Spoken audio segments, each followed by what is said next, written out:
నమస్తే అండి. ఈరోజు తాటిగారెలు ఎలా ప్రిపేర్ చేసుకోవాలో చూద్దామండి. తాటికాయలు ఆషాఢ శ్రావణ మాసంలో బాగా ఎక్కువ దొరుకుతాయి. ఇప్పుడు ముంజికాయలు దొరుకుతాయండి. ముంజికాయల కోసం అని వెళ్తే మాకు తాటికాయలు కూడా దొరికినాయి అనమాట. ఇప్పుడు వీటితో గారెలు ఎలా ప్రిపేర్ చేసుకోవాలో చూద్దామండి. నాకు ఒక కప్పు తాటి బేసన్ వచ్చిందండి. ఒక కప్పు తాటి బేసన్కి నేను ఏ గిన్నెతో అయితే తాటి బేసన్ తీసుకున్నానో అదే గిన్నెతో ఒక అరకప్పు ఇడ్లీ రవ్వ వేసుకుంటున్నాను.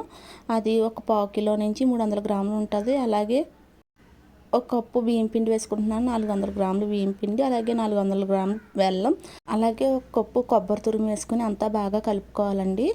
అంతా ఒకసారి బాగా కలుపుకున్నాక ఒక పావు గంట పక్కన పెట్టాలండి. పావు గంట నుంచి ఒక అరగంట వరకు నాననివ్వాలి.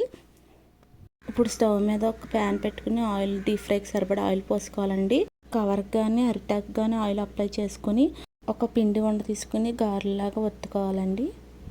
ఇప్పుడు వీటిని ఆయిల్లో వేసుకుని గోల్డెన్ కలర్ వచ్చే వరకు ఫ్రై చేసుకోవాలండి. అలవాటు ఉన్న వాళ్ళు చేత్తో కూడా వేసుకోవచ్చు. ఇలాగే గారెలన్నీ వేసుకుని చల్లారినాక స్టోర్ చేసుకుంటే ఒక వారం రోజుల వరకు నిల్వ ఉంటాయండి. మీకు కనుక ఈ వీడియో నచ్చితే ప్లీజ్ సబ్స్క్రైబ్ చేసుకోండి, అలాగే లైక్ చేయండి.